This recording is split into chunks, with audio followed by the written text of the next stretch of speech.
इस वीडियो को बनाने में थोड़ा समय लग गया। स्वास्थ्य कारणों से मैं अगला वीडियो थोड़ा लेट दे रहा हूँ आपको।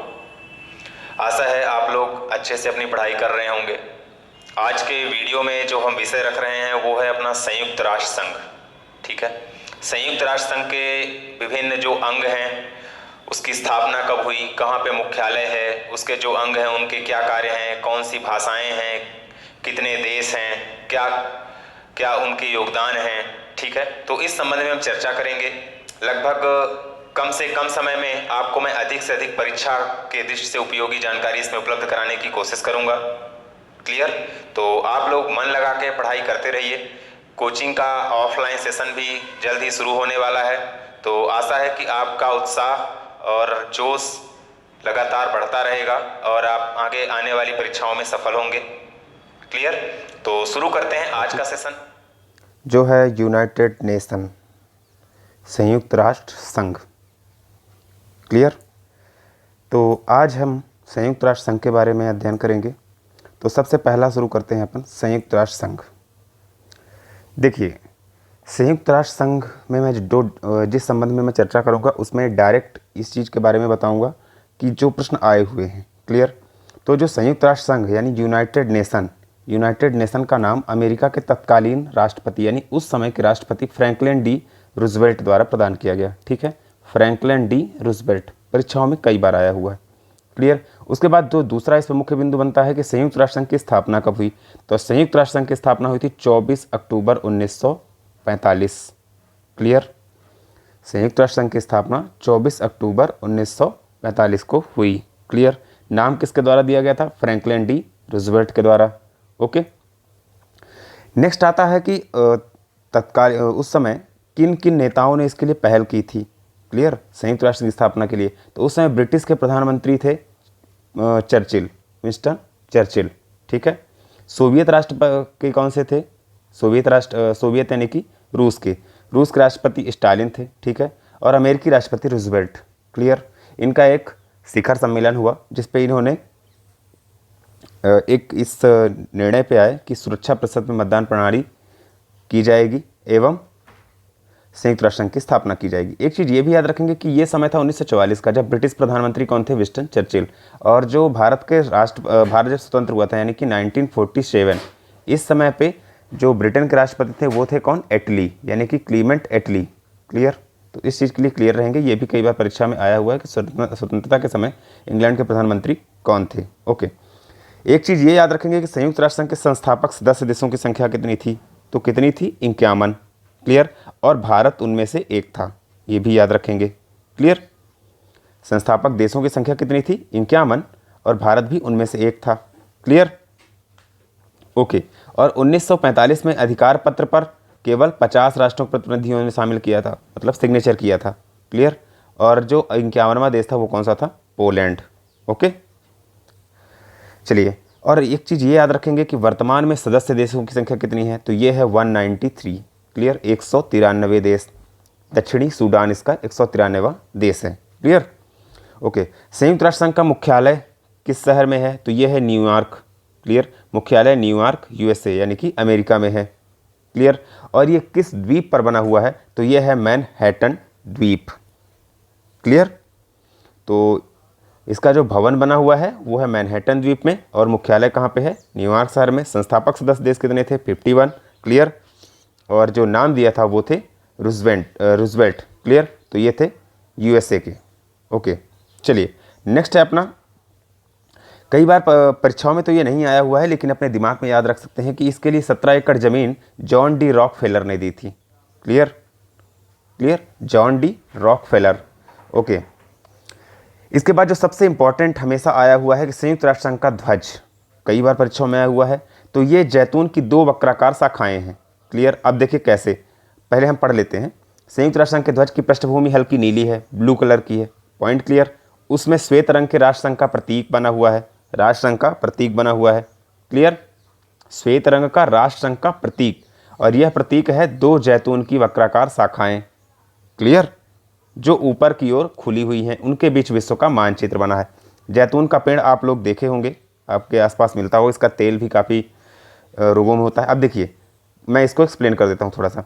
ये है जैतून की दो जो पत्तियाँ हैं, क्लियर, ये पत्तियाँ हैं, क्लियर, ये दोनों पत्तियाँ हैं जो ऊपर की ओर खिली हुई हैं, ठीक है। बीच में विश्व का मानचित्र बना हुआ है, क्लियर।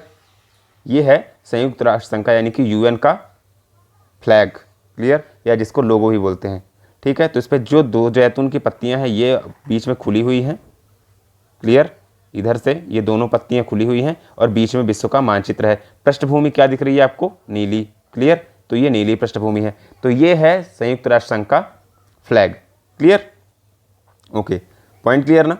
तो ये है संयुक्त राष्ट्र संघ का ध्वज। आप दिमाग में याद रखें कि नीली पृष्ठभूमि है, जैतून की दो शाखाएं हैं जो वक्राकार शाखाएं हैं, ऊपर की ओर खुली हुई हैं, एवं इस पे विश्व का मानचित्र बीच में बना हुआ है, क्लियर। तीनों पॉइंट इसमें आप याद रखेंगे। अगला है अपना संयुक्त राष्ट्र संघ की भाषाएं, क्लियर। तो संयुक्त राष्ट्र संघ की भाषाएं के लिए आप याद रखेंगे दो भाषाएं हैं जो कार्य करने वाली हैं। कार्य यानी कि करने वाली यानी कि ऑफिशियल लैंग्वेज है ये, क्लियर, जिससे ऑफिशियल वर्क दो भाषाओं में होते हैं। So the first one is English and second one is French, ठीक है। तो पहली भाषा कार्यकारी कौन सी है? इंग्लिश, और दूसरी कौन सी है? फ्रेंच, यानी कि फ्रांस की भाषा, क्लियर। तो अंग्रेजी और फ्रेंच ये दो कार्य करने वाली भाषाएं हैं। अन्य भाषाएं जिन्हें मान्यता प्राप्त है, तो इसके लिए आप एक छोटी सी याद रखें, जैसे चाइनीज़ हो गई, रसियन हो गई, अरेबियन हो गई यानी कि अरब पेनिसुला की, और स्पेनिश हो गई। इसके लिए आप ये याद रख सकते हैं SCRA, क्लियर। तो S for Spanish, C for Chinese, R for Russian, A for Arabian, clear. SCRA एक एग्ज़ाम भी होता है, ठीक है, special class of railway apprentice इस चीज़ का। तो आप इसके ये चार भाषाओं के लिए दिमाग में याद रखने के लिए एक बार याद कर सकते हैं SCRA, S for Spanish, C for Chinese, R for Russian and A for Arabian, clear, या अरबी भाषा, क्लियर। और कार्यकारी भाषाएं कौन कौन सी हैं? दो, अंग्रेजी और फ्रेंच, पॉइंट क्लियर, ओके। इसके बाद अपन आते हैं संयुक्त राष्ट्र संघ का बजट, क्लियर। तो संयुक्त राष्ट्र संघ का जो बजट है महासभा द्वारा वो 2 वर्ष में अनुमोदित किया जाता है, क्लियर, 2 वर्ष में, हर वर्ष नहीं, 2 वर्ष में, ठीक है, ओके। और ये इसका जो वर्णन है वो किस है? संयुक्त राष्ट्र संघ के जो घोषणा पत्र है उसके अनुच्छेद 17 के अनुसार है, क्लियर, ओके। और ये बजट पेश किसके द्वारा किया जाता है? तो ये महासचिव द्वारा, ठीक है, सेक्रेटरी जनरल जिसको बोलते हैं, क्लियर। तो सेक्रेटरी जनरल द्वारा पेश किया जाता है 2 वर्ष में। मेंशन कहाँ है? यहाँ के अनुच्छेद जो संयुक्त राष्ट्र संघ का घोषणा पत्र है, चार्टर है, इसके आर्टिकल 17 के अनुसार, ओके। अब देखिए जो बजट है वो उसको देशों का अनुदान मिलता है, यानी कि देशों की द्वारा आर्थिक सहायता मिलती है, उसके बाद ये बजट प्राप्त होता है। तो जो सबसे ज़्यादा योगदान किसका है? अमेरिका का 22%, दूसरा किसका है? जापान का, तीसरा किसका है? जर्मनी का, क्लियर, चौथा किसका है? यूके यानी कि ब्रिटेन, यूनाइटेड किंगडम का, पांचवा किसका है? फ्रांस का, छठवां किसका है? इटली, सातवां कनाडा, आठवां रूस, क्लियर। और भारत कितना करता है? पूरे बजट का मात्र 0.341%, क्लियर। तो इस चीज़ को आप याद रखेंगे, यानी कि जो भारत का योगदान है वो मात्र 3.341 है, और जो सबसे ज़्यादा है वो है अमेरिका का, और सेकंड नंबर पे है जापान, ओके। चलिए अब अगला है अपना संयुक्त राष्ट्र संघ के निम्न 6 अंग हैं। कई बार परीक्षाओं में भी आया है, मुख्य परीक्षाओं के हिसाब से भी, प्री के हिसाब से भी, कि कौन कौन से हैं, क्लियर। तो पहली चीज़ आप याद रख सकते हैं कैसे? अब देखिए, पहली है जनरल असेंबली, ठीक है, जनरल असेंबली यानी कि महासभा, ठीक है। दूसरा है सिक्योरिटी काउंसिल यानी कि सुरक्षा परिषद। तीसरा है इकोनॉमिक एंड सोशल काउंसिल, आर्थिक एवं सामाजिक परिषद। चौथा है ट्रस्टीशिप, ठीक है, नाम पे मत जाइए, मैं आपको अभी एक्सप्लेन करूंगा सारे के सारों के अच्छे से। Trusteeship, clear. तो जो पहला है ट्रस्टीशिप, चौथा है ट्रस्टीशिप, पांचवा है इंटरनेशनल कोर्ट ऑफ जस्टिस, और छठवां है सेक्रेटरीट यानी कि सचिवालय। अब आप नाम कैसे याद रखेंगे? तो आप पहले एक याद नाम रखिए, GST, सब जानते हैं टैक्स ही, क्लियर। 6 हैं, 3 आपको नाम याद रखना, GST। तो G फॉर जर्नल असेंबली, ठीक है, G for journal assembly, S for Security council, ठीक है, G फॉर जनरल असेंबली और S for Security council, clear, और T फॉर ट्रस्टीशिप, क्लियर। तो ये 3 बिंदु आपको क्लियर हो गए, जनरल असेंबली, सिक्योरिटी काउंसिल यानी कि सुरक्षा परिषद, T फॉर ट्रस्टीशिप यानी कि प्रन्यास परिषद, क्लियर, ओके। अब इसके बाद 3 और बचते हैं, तो उनके लिए आप याद कर लीजिए IES होता है एग्जाम एक, इंडियन इंजीनियरिंग सर्विसेज, इसको आप याद रखेंगे कैसे, तो I for International Court of Justice, E for Economic and Social Council and S for Secretariat यानी कि सचिवालय। क्लियर, तो आप दो शब्द ये याद रखेंगे, जीएसटी और आईईएस। तो जीएसटी में जनरल असेंबली हो जाएगा, S for Security Council, T for Trusteeship और I for International Court and Justice, E for Economic and Social Council और एस फॉर सेक्रेटरीट। ठीक है, क्लियर पॉइंट। तो ये आपके 6 के 6 अंगों के नाम याद हो जाएंगे। होप सो आप इसको यदि 2 बार देख लेंगे वीडियो को तो आपको बहुत अच्छे से चीज़ें क्लियर हो जाएंगी। Clear, okay. इसमें एक नोट दिया हुआ है अंतिम में कि नीदरलैंड के हेग में अंतर्राष्ट्रीय न्यायालय, ये परीक्षाओं में कई बार आया हुआ कि अंतर्राष्ट्रीय न्यायालय का मुख्यालय कहाँ है। ठीक है, इंटरनेशनल कोर्ट। क्लियर, तो इंटरनेशनल कोर्ट यानी कि ये इंटरनेशनल कोर्ट का जो मुख्यालय है वो कहाँ है, हेग, नीदरलैंड में स्थित है। ठीक है, ओके। और इसके अतिरिक्त संयुक्त राष्ट्र के जितने भी हैं अंग यानी कि ये टोटल रिमेनिंग 5, ठीक है, इनका कहाँ पे है, न्यूयॉर्क में। Point clear, okay. चलिए, आप जीएसटी और आईईएस दोनों को याद रख सकते हैं। क्लियर ना।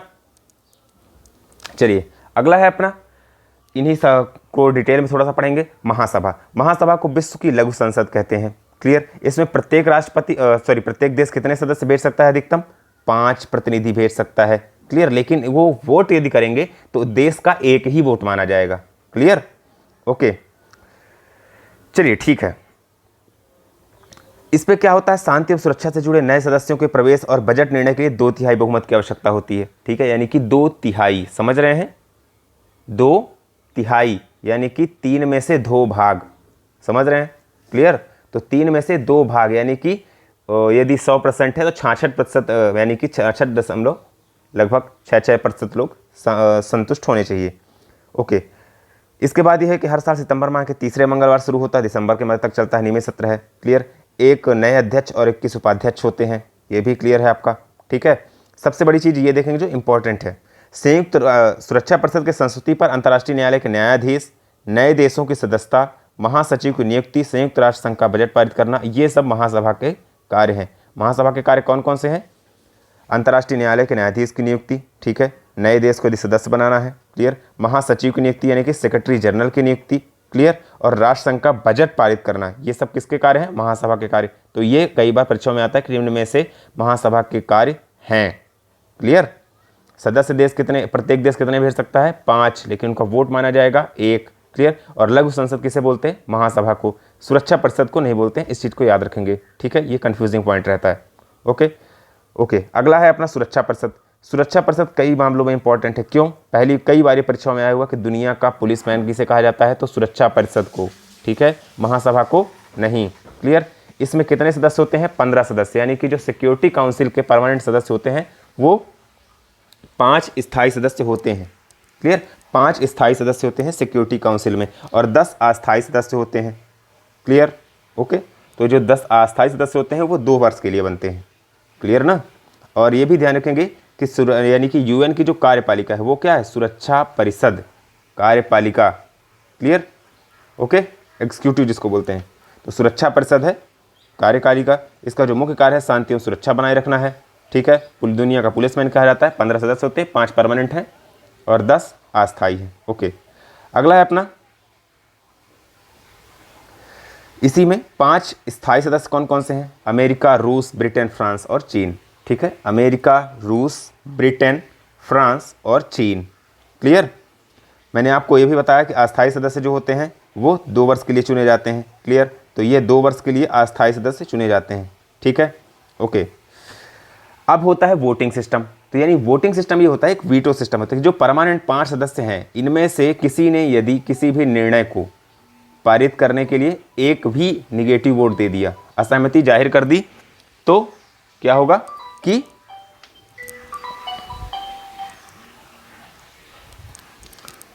वो जो वोट है वो कैंसिल माना जाएगा, यानी कि जो वो विषय है वो कैंसिल माना जाएगा, यानी कि कोई भी देश वीटो कर सकता है। क्लियर, तो 15 में से 9 सदस्यों द्वारा सकारात्मक मतदान आवश्यक होता है। क्लियर, 15 में से 9 सदस्य, लेकिन जो सिक्योरिटी काउंसिल है वो 5 के 5 खुश होने चाहिए, यानी कि 5 के 5 पॉजिटिव यानी समर्थन में वोट देने चाहिए। क्लियर, इसके अलावा जो 10 हैं उनके 4 लोग चाहिए। क्लियर, किसी भी चीज़ को पारित करने के लिए। ठीक है, तो 5 + 4 तो ये होते हैं 9 सदस्यों। ओके, उसके बाद होता है यदि कोई सदस्य समर्थन नहीं करना चाहता है, रोकना भी नहीं चाहता, तो वह मतदान की प्रक्रिया से अनुपस्थित रह सकता है। ये सामान्य संसद की प्रक्रिया है कि यदि कुछ ना ही मतदान करना चाहता है, ना ही वो समर्थन ने कुछ कहता है, तो वो बाहर जा सकता है। ठीक है। और ये सबसे बार आया हुआ प्रश्न है कि सोवियत मतलब वीटो का प्रयोग सबसे ज़्यादा किसने की है? तो वीटो का प्रयोग यूनाइटेड नेशन में परमानेंट सदस्यों में से जो सबसे ज़्यादा किया है वो किया है UN ने, यानी कि यूनाइटेड नेशन ने। क्लियर। अमेरिका ने रोडेशिया के प्रश्न पर किया है और चीन ने एक बार किया था बांग्लादेश के प्रश्न पर। ओके। अगला है अपना आर्थिक एवं सामाजिक परिषद। ठीक है। तो वर्तमान में आर्थिक एवं सामाजिक परिषद के सदस्यों की संख्या कितनी है? 54 है, 54 है। ओके। यह एक स्थायी संस्था है। ठीक है। लेकिन इसके 1/3 सदस्य प्रतिवर्ष पदमुक्त होते हैं। क्लियर ना? ओके। तो और इनका जो कार्यकाल होता है 3 साल का होता है, यानी कि जो अस्थायी सदस्य होते हैं उनके सदस्यों का कार्यकाल कितना होता है? 2 सदस्य, 2 वर्ष। ठीक है। लेकिन जो आर्थिक एवं सामाजिक परिषद, इकोनॉमिक एवं सोशल काउंसिल है, इसके सदस्यों का कार्यकाल कितना होता है? 3 वर्ष। ठीक है। तो कन्फ्यूज़न नहीं रखना है दिमाग में। जो अस्थायी सदस्य हैं उनके लिए 2 वर्ष, और जो सदस्य देश हैं किसके? आर्थिक और सामाजिक परिषद के, उनका 3 वर्ष का होता है। इसमें से 1/3 सदस्य जो हैं वो हर वर्ष पदमुक्त होते रहते हैं। क्लियर। प्रत्येक सदस्य राज्य का एक ही प्रतिनिधि होता है। ठीक है। इसका निर्णय साधारण बहुमत से होता है। ओके।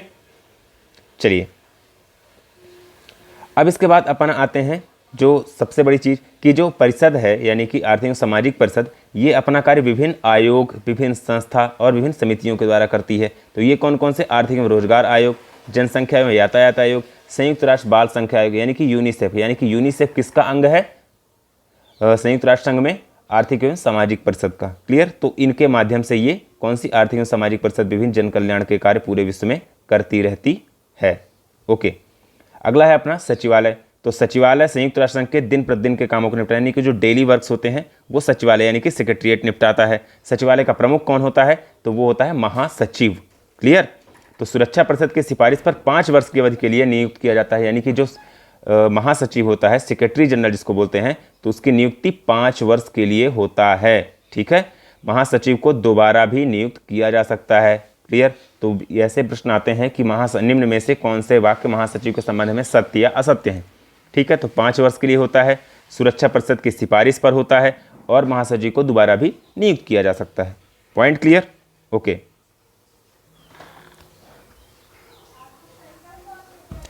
चलिए, इसके बाद आता है प्रन्यास परिषद यानी कि ट्रस्टीशिप। अब थोड़ा सा शब्द को समझ लेते हैं, उसके बाद आपकी चीजें अच्छे से क्लियर होंगी। ट्रस्टीशिप, ट्रस्टीशिप का मतलब ये होता है कि इनको जिम्मेदारी दी गई है। जिम्मेदारी दिए वाले सदस्य, यानी कि जब यूनाइटेड नेशन का गठन हुआ था उस समय कुछ देशों को जिम्मेदारी दी गई कि जो गरीब देश हैं, जो पिछड़े देश हैं, जो स्वतंत्र नहीं है, उनका डेवलपमेंट, उनका विकास आप करेंगे। ठीक है। तो उनको ट्रस्टीशिप का सिद्धांत, ठीक है, ट्रस्टीशिप जो है, ट्रस्टीशिप का सिद्धांत एक जो महात्मा गांधी ने भी दिया था, जिसपे उन्होंने ये बोला था कि जो बड़े लोग हैं उनकी जिम्मेदारी है कि वो लोग गरीब लोगों का, यानी कि जो बिजनेसमैन है वो गरीब लोगों का कल्याण करेंगे। ठीक है। तो ये ट्रस्टीशिप है। ठीक है। तो ट्रस्टीशिप का मूल सिद्धांत यहाँ पे दिया हुआ है कि कुछ पिछड़े हुए अल्प विकसित आदिम दशा वाले प्रदेश के निवासी इस योग्य नहीं हैं कि वे अपने देश का शासन स्वयं कर सकें। ठीक है। तो उन्हें दूसरे विकसित देश सहायता देंगे। क्लियर। विकसित देशों का यह दायित्व है कि वे अपने विकास में उनके विकास में पूरी सहायता दें जब तक अपना शासन करने में समर्थ नहीं हो जाते। कौन? गरीब देश अपना शासन करने में समर्थ नहीं हो जाते, तब तक उनके हितों का देखभाल ट्रस्ट समझते हुए करेंगे। ठीक है। और इनका शोषण अपने स्वार्थ के लिए नहीं करेंगे। क्लियर। तो ट्रस्टीशिप के लिए कितने देशों को शामिल किया गया है? 4 हैं, ऑस्ट्रेलिया और न्यूजीलैंड।